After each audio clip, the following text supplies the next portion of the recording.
아침에 일찍이 일어나 나귀의 안장을 지우고 두 종과 그의 아들 이삭을 데리고 번제에 쓸 나무를 쪼개어 가지고 떠나 하나님이 자기에게 일러주신 곳으로 가더니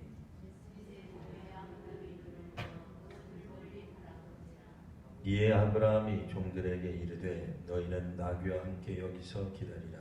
내가 아이와 함께 저기 가서 예배하고 우리가 너희에게로 돌아오리라 하고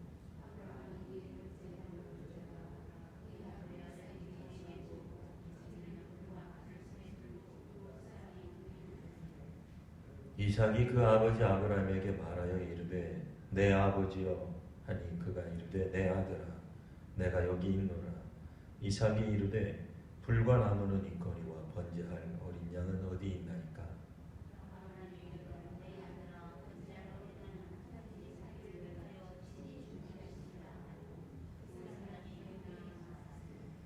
하나님이 그에게 일러주신 곳에 이른지라. 이에 아브라함이 그곳에 제단을 쌓고 나무를 버려놓고 그의 아들 이삭을 결박하여 제단 나무 위에 놓고 여호와의 사자가 하늘에서부터 그를 불러 이르시되 아브라함아 아브라함아 하시는지라. 아브라함이 이르되 내가 여기 있나이다 하네.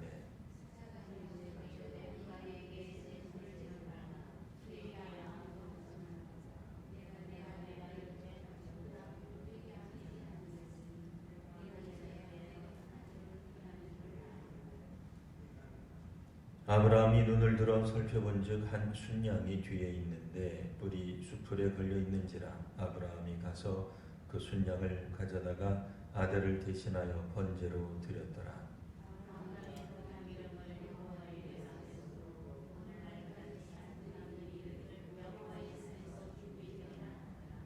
여호와의 사자가 하늘에서부터 두 번째 아브라함을 불러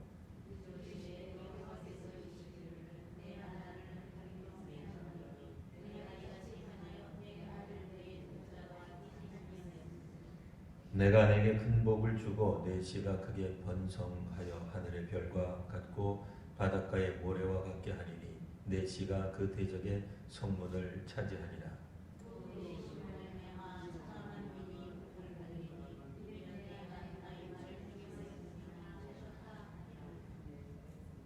이에 아브라함이 그의 종들에게로 돌아가서 함께 떠나 브엘세바에 이르러 거기 거주하였더라.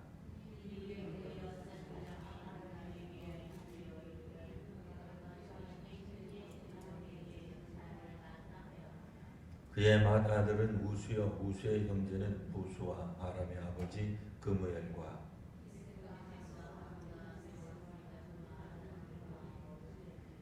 이 여덟 사람은 아브라함의 형제 나홀의 아내 밀가의 소생이며 부두엘은 리브가를 낳았고 나홀의 첩 루마라 하는 자도 데바와 가함과 다하스와 마아다를 낳았더라. 아멘. 예, 오늘 본문에 보시면 이제 그 아브라함이 이삭을 낳았고 그리고 그 이삭이 점점 장성했다. 이제 그런 얘기가 이제 전제되어 있습니다. 그리고 이제 마지막 부분에는 아브라함의 형제 나홀이 자녀를 낳았다. 그래서 이 자녀를 낳았다라고 하는 것에 굉장히 주안점을 두고 관심을 두고 이렇게 성경이 기록되어 있습니다. 여러분들은 혹시 휴가를 얻게 된다면 어떻게 그 휴가를 보내시겠습니까? 특별히 저도 예전에 신혼여행을 갈 때 그런 고민을 했어요. 이 주의를 지키고 가야 되나 지키지 말고 가야 되나 별 쓸데없는 생각인데 여러분 휴가를 받으시면 어떻게 그때 수요 예배나 금요 기도회를 지금처럼 드리시겠습니까? 아니면 뭐 휴가인데 뭐 굳이 뭐 주일 예배도 아니고 평상시 예배인데 꼭 그렇게 금요 기도회를 찾아가야 할까? 휴양지에서 놀러 왔는데 어떻게 하시겠습니까?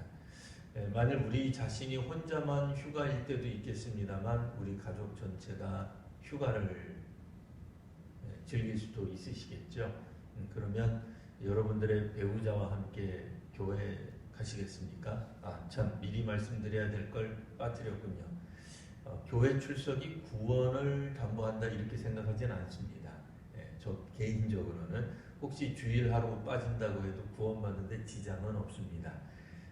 교회 출석이 곧 구원받은 증표도 아니고 구원받은 사람은 매주일 주일 예배를 반드시 드린다. 뭐 그렇게 강조하는 것도 아닙니다. 율법적으로 기계적으로 신앙생활을 해야 된다고 믿지는 않습니다. 다만 그럼에도 우리는 여전히 이 땅 위에서는 우리가 뭐 신앙하는데 핍박 없잖아요. 우리가 주일에 교회를 가고 수요일에 교회 가는데 반대하는 사람이 있나요? 뭐 그런 거 없잖아요. 뭐 마음껏 우리가 뭐 새벽 기도에도 갈 수 있고 금요 기도에도 갈 수 있습니다. 자, 우리가 이제 휴가 때가 되었습니다. 휴가철이 되었는데 어디 중동 지역으로 간 게 아니라면 마침 또 우리 국내에서 우리가 휴가를 지낸다라고 생각할 때 우리는 우리의 자녀를 데리고 수요 예배 가려고 할까요? 안 갈까요? 하는 생각을 해보았습니다. 우리가 만약 은퇴하게 되면 과연 나는 어떻게 세월을 보낼까 하는 생각도 해봅니다. 주일은 천상 우리가 목회자 출신이니 안 갈 수가 없을 것 같으니 갈 거는 같은데 과연 새벽 기도회를 나갈까? 금요 기도회나 수요 기도회 나갈까? 오늘 성경 말씀에 보시면 아브라함이 이삭과 함께 하나님의 약속, 하나님의 말씀에 순종하기 위해 모리아산으로 같이 가는 장면이 나옵니다. 여러 가지 설명도 가능하겠고 또 설명이 필요한 부분도 있으나 오늘은 제가 특별히 가정에서의 그 신앙교육이라고 하는 관점에서 이 말씀을 한번 살펴보려고 합니다. 우리가 예전에 1980년대만 하더라도 각 교회마다 교육전도사님이 계시지 않았습니다. 그때서 비로소 교육사로 할 거냐, 교육전도사로 할 거냐, 이 사람들의 신분을 뭐라고 할 거냐, 오만 가지 생각을 했습니다. 80년대, 90년대 흘러서 한국교회에 기도 제목이 있었다면 각 교회들마다 제발 우리 교회에 교육 목사님 한 분쯤 있으면 좋겠다. 그런 생각들을 하면서 지내왔습니다. 목사님들이 귀하기도 했거니와 목사 중에서 특별히 교육에만 전적으로 헌신하는 분이 극히 드물던 시기였기 때문에 그렇습니다. 교육 목사님 한 분만 오시면은 교회 학교의 교육이 우리 교회의 교회 교육이 완전히 해결될 거라고 생각하던 그런 시절이 있었습니다. 문제는 한국교회가 80년대 이후부터 가정에서부터 아이들을 따로 떼어내어서 학년별, 연령별로 학습을 하기 시작을 했습니다. 마치 학교 교육인 것처럼. 그래서 부모님들이 이제는 신앙교육의 중심에서 변두리로 물러나게 된 거죠. 교회 학교에 아이들을 맡기기만 하면 아이들의 인성, 아이들의 영성, 아이들의 경건의 문제는 다 가르쳐 준다고 생각을 했습니다. 물론 여기 계신 우리 성도님들 저를 포함해서 상당한 기간 동안 교회 학교 교사를 한 줄 압니다. 우리가 할 때 우리의 친아들, 친딸이 아닌데도 정말 물심양면으로 아이들을 위해서 수고하고 기도했던 것을 기억합니다. 한 주간 내내 우리 반 아이들 5명 혹은 10명의 이름을 놓고 기도하고 다음 주일에 이 아이들에게 각자에 맞는 교육을 어떻게 하면 좋을까? 그런 거 가지고 고민했던 것으로 저도 생각을 합니다. 그와 같은 방식으로 완전히 잘 못하지만 저도 지금 목회를 한다고 생각합니다. 우리 구역장님들도 예전에 구역 예배를 그러니까 마치 교회학교 아이들 섬기듯이 아이들이 안 나오면은 왜 못 나오는지, 늦게 일어나는 게 문제인지, 늦잠이 많은지 그러면 가서 아이들 깨워주기도 하고. 그래서 한때는 교회학교 선생님들에게 그때는 공중전화가 있어가지고 교회 내에 공중전화 부스 설치하는 게 유행이던 시절도 있었어요. 지금은 웬 호랑이 담배 피던 시절 얘기냐, 김밥 옆구리 터지는 얘기냐, 어디 예배당 안에 공중전화가 있느냐? 글쎄요, 그렇지 않습니다. 제가 섬겼던 동영교회만 하더라도 공중전화가 있었어요. 진짜로 교회에 공중전화 있었어요. 제가 전에 섬겼던 교회들도 가까운 곳에 공중전화 두는 게 일이었어요. 왜? 그때는 뭐 핸드폰 당연히 없었어요. 네. 관리 집사님 댁에 가서 전화하는 것도 한두 번이고 교회 사무실에 쫓아 들어가서 교회 업무가 마비될 정도로 전화하는 것도 한두 번이지. 그러니까 그런 거 다 해보셨죠? 안 해보신 거 아니죠? 교회에서 공중전화 두자고 건의하고 교회 학교 선생님들에게 그 1,000원, 2,000원짜리 공중전화 카드 주는 거.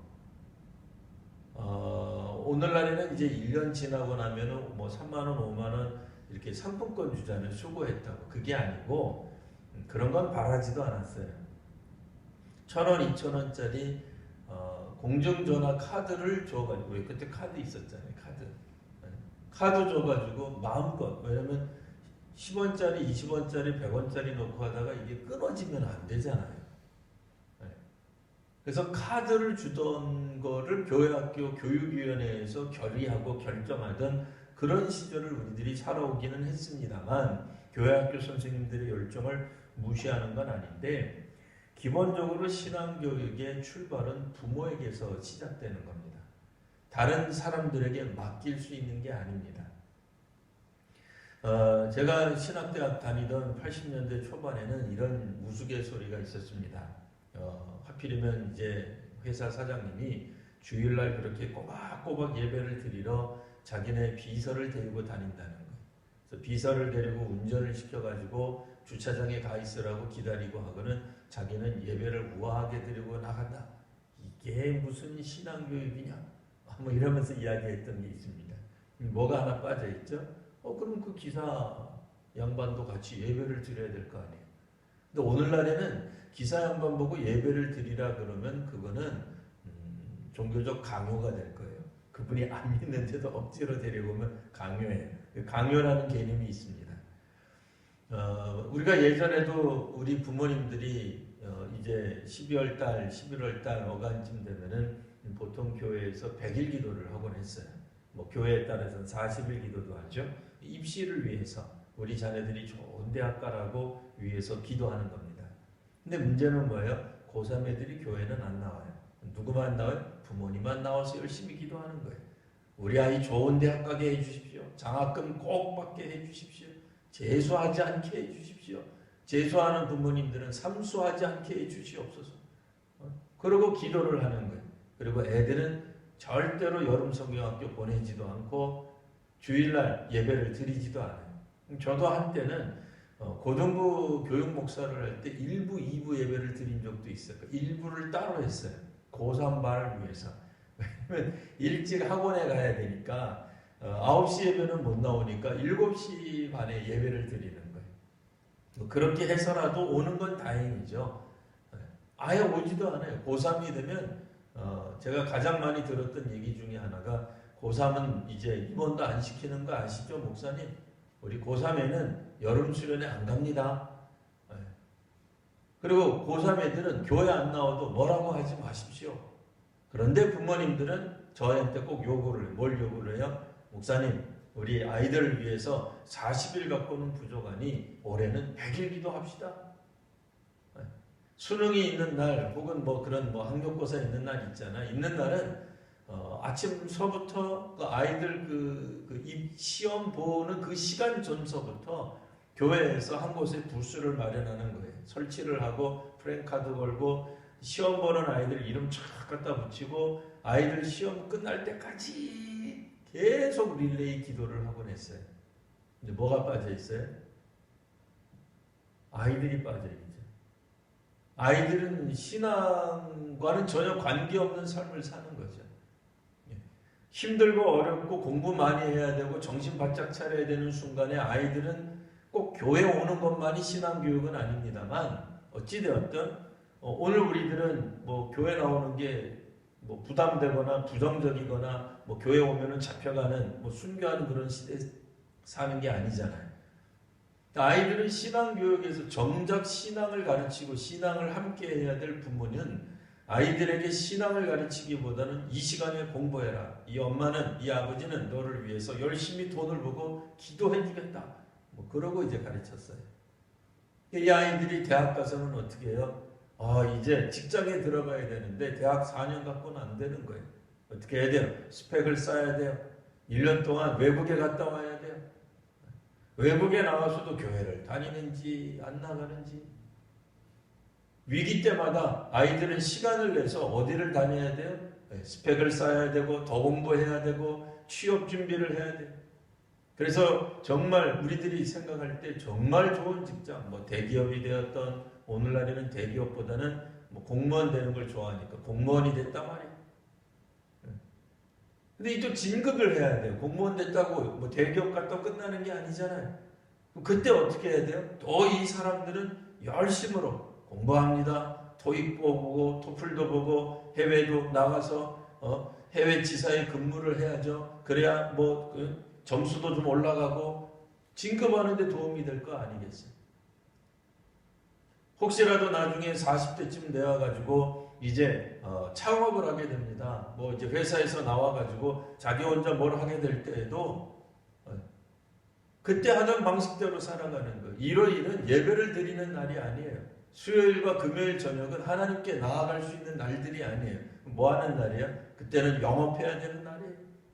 바이어들 만나야 돼요. 사람들 만나야 돼요. 술상무를 해줘야 돼요.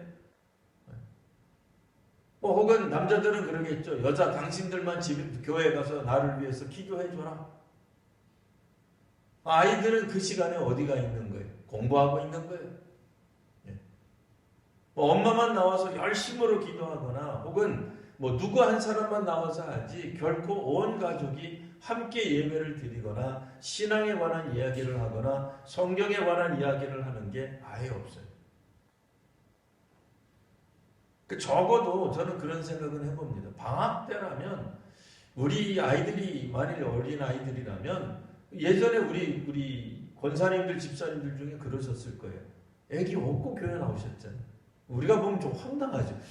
아니 저런 어린애를 내고 지금 뭐 신종 무슨 이름도 헷갈려. 그냥 뭐 우한폐렴 그러면 참 쉬울 텐데 신종 코로나 무슨 바이러스 그 창궐하는데 뭐 애를 데리고 어디를 다니냐고요.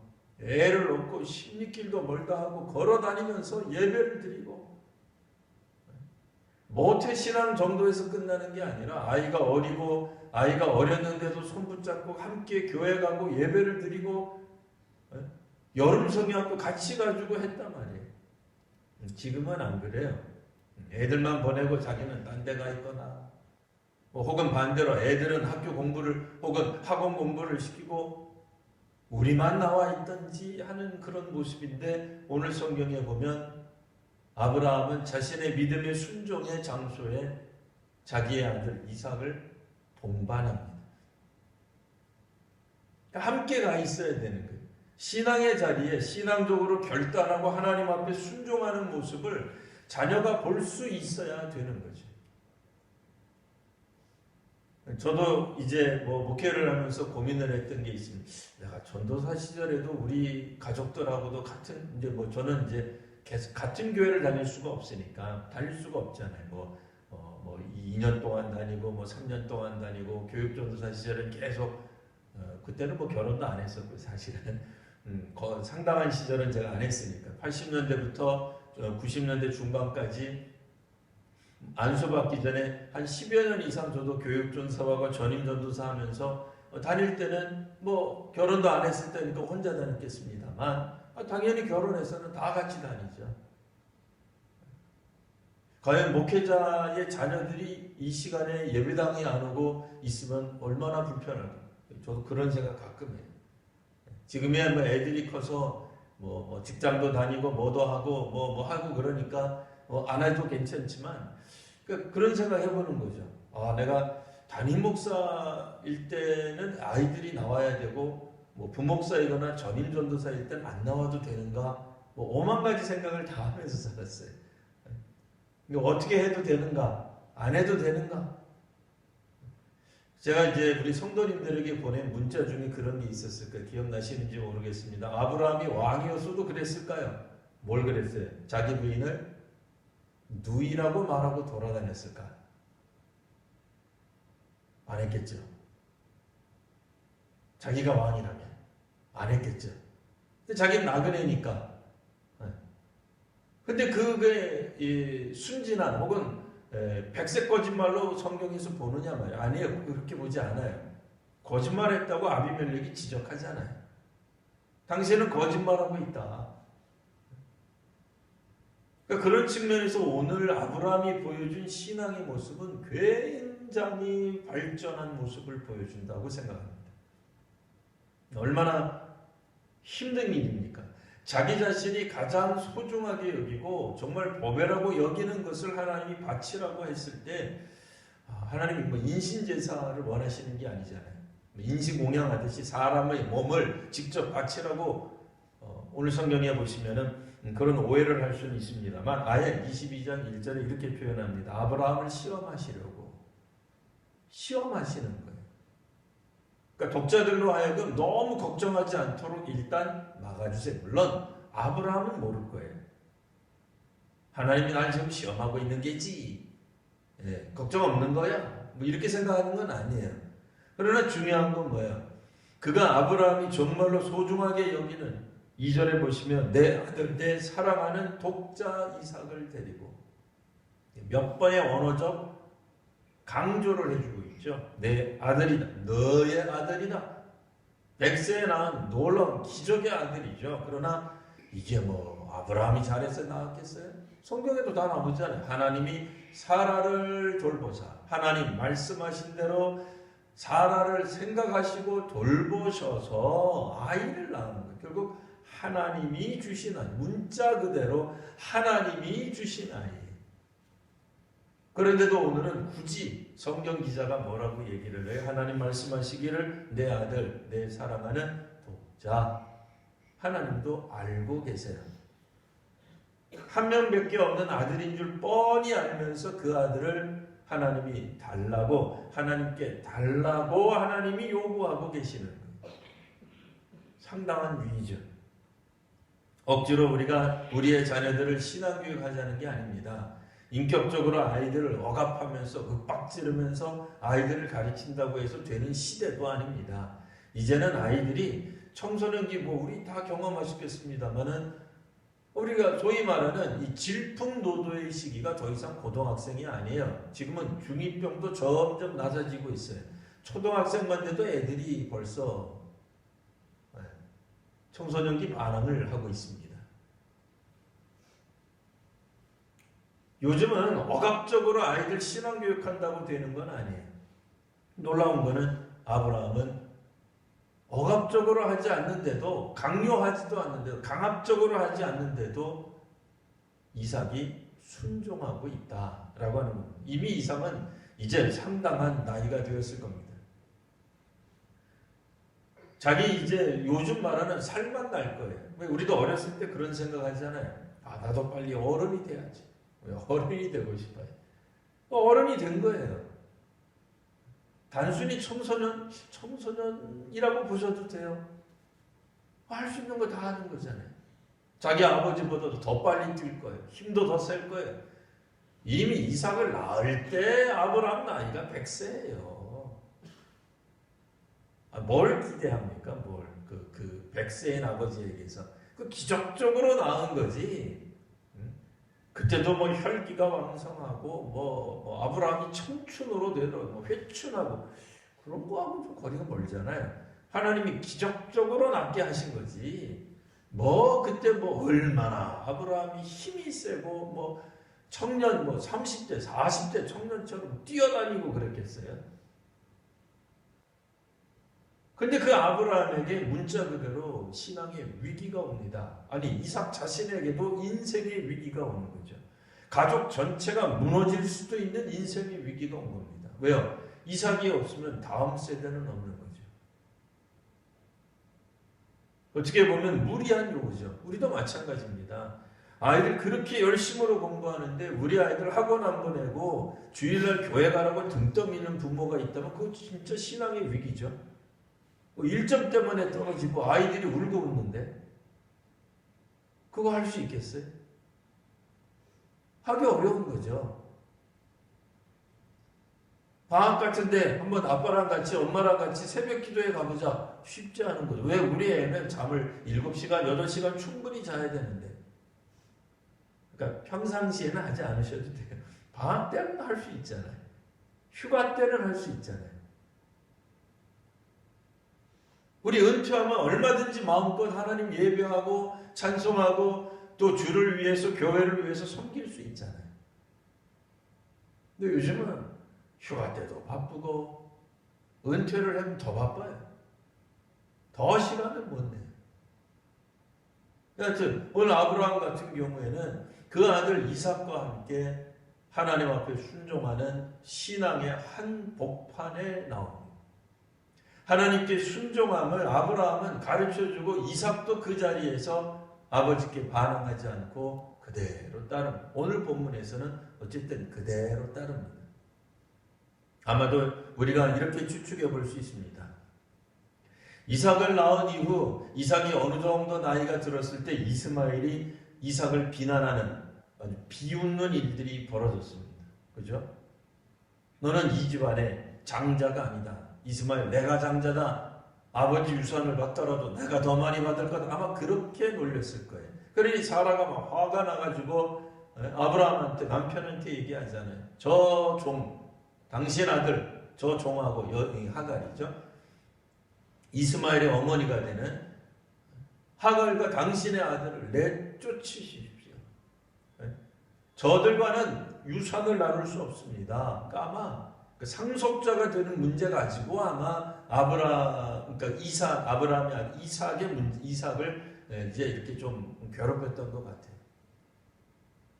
그때 이후에 뭐 아브라함이 정신이 번쩍 들었는지 그건 잘 모르겠어요. 뭐 100세 때부터 아브라함이 신실하게 하나님을 섬겼는지 뭐 어쨌는지 아브라함과 사라가 어쨌든 그 이후에 철저하게 하나님을 신앙했다고 볼 수 있습니다. 둘만 신앙한 게 아니라 온 가족이 신앙할 수 있도록 정신을 차렸을 것 같아요. 적어도 어느 때부터냐 하갈과 이스마엘은 그렇게 양육은 못했던 것 같아요. 뭐 했는데 실패했는지는 모르겠지만 그냥 자녀 양육, 신앙의 교육의 관점에서 본다면 이스마엘은 신앙적 관점에서 잘한 것 같지가 않아요. 하갈도 그래요. 애굽 여인이었잖아요. 기본적으로 갈대아 우르에서 나올 때 함께 나온 사람이 아니에요. 그래서 그랬을까요? 그 어머니의 영향을 받아서 그랬는지 이스마엘도 자라면서 이삭을 놀려댔어요. 무시했어요. 비웃었어요. 결국 그들은 쫓겨나갑니다. 어쩌면 아브라함 입장에서는 이삭만큼은 내가 이 자식만큼은 신앙 안에서 가르쳐야 되겠다고 결심했을지 모릅니다. 그러기 위해서는 억지로 우리도 못하는 걸 억지로 시키는 게 아니에요. 그러면 아이들이 반발하죠. 아니, 자기도 못하면서 엄마 아빠도 못하면서 왜 나보고는 하라 그래. 그러면 안 되죠. 자기도 하지만 아이들도 하는 거예요. 자기들도 신앙 가운데서 고민하고 신앙 가운데서 응답하는 거예요.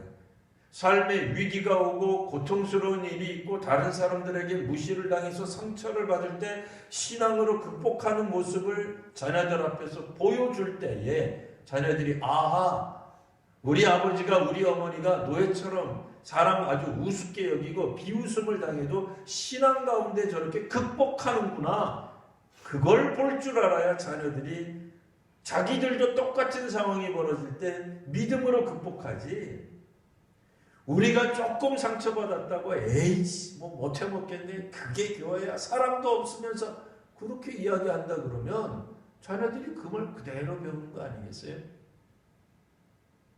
아이들이 말을 배우는 거는 부모에게서 배우는 겁니다. 놀라우리만큼 아이들은 어른들 그 부모의 판박이처럼 되어 있어요. 왜요? 기본적으로 사람들은 모방하기 때문에 그래요. 학습의 출발은 모방이에요. 나중에 창의적으로 하든 뭘 하든 일단은 모방이잖아. 흉내내는 거잖아요. 똑같이 하는 거예요. 누구랑 똑같이 하겠어요? 부모랑 똑같이 하지 누구랑 하겠어요? 양육해주는 양육자와 똑같이 하는 거죠. 그 사람들이 욕을 하면 그대로 욕을 하는 거고 그분들이 기도하면 그들도 기도하는 거예요. 울면서도 기도하는 거예요. 서글퍼하면서도 기도하는 거예요. 아파하면서도 기도하는 거예요. 기분 나쁘다고 화내고 욕하고 뒤돌아서서 그렇게 하면 자녀들도 그렇게 따라가요.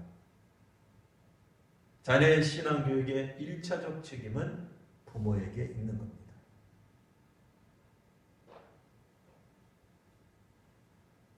그래서 우리가 선교사님들 예전에 저희가 섬기고 그랬을 때 그 얘기를 꼭 해드렸어요.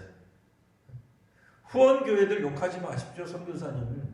후원교회에서 때로는 뭐 말일날 보낼 수도 있고 첫날 보낼 수도 있는데 여러분들의 선교비를 그리고 교회가 어려워지면 뭐부터 끊는다 그랬어요? 선교비부터 끊는다 그랬잖아요. 그거 우리 다 알려줘요. 알려주면서 이놈의 교회가 나를 파송할 때는 어쩌고 저쩌고 그러더니 이제는 뭐 나를 우습게 알고 교회가 어려워졌다고 선교비부터 제일 먼저 끊어.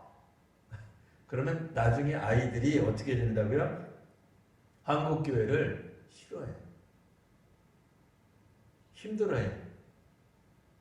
실제로 선교사 자녀들을 위한 사역을 우리가 하잖아요. 뭐 우리 모두가 하지 않지만 우리 교회는 재정 후원하고 제가 대표로 가서 그 사역을 지금도 합니다.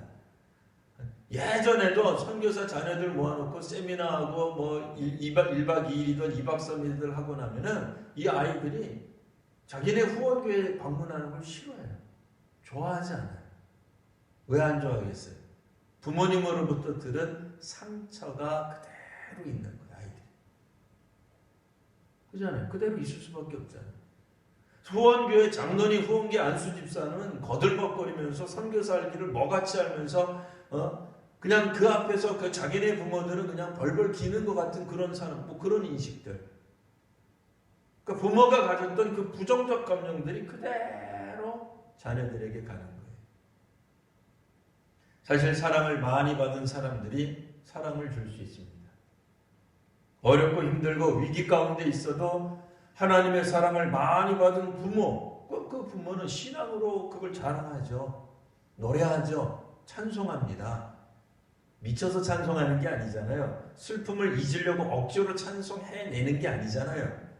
정말로 우리가 없는 가운데서도 외양간에 송아지가 없어도 하나님이 채우실 줄 아는 여호와 일에 믿음이 있기 때문에 저 신정 밑은 곳에서 아주 밑바닥에서부터 올라오는 찬송이 있는 거예요. 그걸 아이들이 보는 거예요. 오늘은 아버지가 50만 원밖에 못 벌었지만 이거 갖고는 이 땅에서 살 수 없지만 그 앞에서 11조를 떼고 하나님 앞에 나누고 그 다음에 우리 자녀들에게 이거는 생활비로 쓰고 너의 학비로 쓰고 너의 용돈 그렇게 하는 부모라면 실제로 그렇게 하는 저는 그 우리 선배 목사님을 한번 봤어요. 어떻게 그게 가능하냐 봤더니 그 선배 목사님 그 교수님이었는데 우리 학교에요. 교수님의 어머니가 그렇게 하셨더라고요. 어머니가 아버지가 번 돈, 그러니까 남편이죠. 번 돈을 가지고 와가지고 쫙 펼치고 이거는 10의 1조, 이거는 부모님께, 이거는 다 보여줬대. 근데 자기도 그분은 이제 결혼을 안 하셨는데 어쨌든 그분도 그렇게 하는 거예요. 자기 이제 언니가 됐던 오빠가 됐던 동생이 됐던 다 그 얘기 해주는 거예요. 나중에는 이제 우리 학생들에게 우리 선배님이시지만 학생들에게 자기는 그렇게 살아왔다. 그 말을 듣고 거기에서 배운 학생들은 나도 저런 상황이 되면 잘해야 되겠다. 꼭 부모가 육신의 부모만 부모는 아니니까요. 학교 선생님도 부모가 될 수 있고 영적인 스승도 부모가 될 수 있으니까요. 오늘 우리가 지금이라도 사실을 늦지 않습니다. 어차피 자녀들을 우리가 아닌 남을 우리의 자녀를 하더라도 남을 신앙으로 교육한다는 일은 쉬운 일이 아닙니다. 우리가 강권적으로 데려다 놓고 아이들을 가르칠 수 있는 것도 아닙니다. 사실 교육에는 열정도 필요하지만 기술도 필요한 거예요. 그냥 가르친다고 해서 되는 게 아니에요. 정말 열심도 있어야 돼요. 그리고 정말 헌신하셔야 됩니다. 한 사람의 영혼을 위해서 가르친다고 하는 것은 그게 쉬운 일이 아닙니다. 예전에 교회학교 시절에 섬기셨던 그 기억을 한번 되살려 보세요. 어떻게 하셨는지. 뭐 사람들마다 다 다르시겠지만 저도 우리 반 아이들 5명, 6명 놓고 일주일 내내 기도했어요. 하루에 한 명씩 기도하고 아이들마다 신앙의 수준이 다 다르니까 혼자 믿는 애, 뭐 올해 뭐 3대째 믿는 아이, 뭐 혹은 뭐 어떤 형편에 있는 사람, 이 동네, 그러니까 그때 당시에 교회 다니다가 불교 학교에 들어간 친구, 뭐 각양각색에게 다 다른 거예요. 그 학생들 한 명 한 명 한 명에 맞게끔 소위 말하는 개별화 교육을 하는 거죠. 주중에는, 주일에는 성경 공부하고요. 신앙의 격차가 다 있으니 어려서부터 다닌 친구도 있고 나중에 중학교 들어와가지고 교회 다니면서 고등부에 들어온 아이들도 있고 그 수준에 맞게 가르치도록 고민하고 노력하는 것. 우리의 자녀도 마찬가지입니다. 비록 우리가 태어나게 했어도 우리 마음대로 할 수 있지는 않습니다. 쉽지 않죠. 나 자신도 우리가 함부로 나도 내 마음대로 못 사는데, 그잖아요. 나도 내 마음대로 안 살게 되잖아요. 연초에 결심했다고 연말까지 그 결심이 가나요? 안 가잖아요. 나도 못하는데. 하지만 정말로 우리가 자녀 양육에 있어서 심각성을 느끼신다면 우리가 먼저 변해야 됩니다. 또 오늘 성경에 이런 말이 나옵니다. 좀 이상한 표현입니다만 12절 사자가 말하되 그 아이에게 내 손을 대지 말라, 그에게 아무 일도 하지 말라. 중요한 거 이거죠. 내가 내 아들 내 독자까지도 내게 아끼지 아니하였으니 내가 이제야 내가 하나님을 경외하는 줄을 알아라. 헌신과 결단은 부모부터 시작하는 겁니다. 부모가 철저하게 하나님을 섬기게 나르고 헌신하며 그 헌신의 장면 속에 자녀가 동반되어야 됩니다. 자녀는 떨어뜨려 놓고 부모만 헌신한다는 건 있을 수 없는 이야기입니다. 억지로 자녀를 강요하라는 얘기는 아닙니다. 그렇게 한다고 되는 시대도 아닙니다. 그러면 어떻게 해야 우리가 자녀들을 하나님의 말씀으로 인도할 수 있을까요? 궁금하신 분들은 계속해서 금요기도회를 나오시면 됩니다. 금요기도회 나오시고 우리가 말씀을 통해서 창세기를 통해서 계속해서 이 하나님의 말씀을 가정교육, 이 신앙교육이라고 하는 측면에서 한번 살펴보시면서 다음 세대의 신앙의 전승이 그냥 이루어지는 게 아닙니다. 우리만 하나님 앞에 눈물로 호소한다고 되는 것은 아닙니다. 그래서 이제 다음 주쯤에는 이제 현수막 하나를 더 다룰 거예요. 이제 내 자녀를 위하여 올라 다루는 겁니다. 이름은 좀 이렇게 명칭은 조금 이렇게 우아하게 좀 바꿔서라도 달아놓으려고 합니다. 정말 우리가 변화되지 않으면, 그리고 가르치는 방법, 아이들을 교육으로 섬기는 방법을 잘 알지 못하면 우리의 열심만큼 효과가 나지 않을 수도 있습니다. 어쨌든 효과적인 양육을 또 신앙교육을 할 수 있는 우리 성도님들, 또 귀한 부모님들 되시기를 바랍니다. 이 시간 우리 함께 기도할 때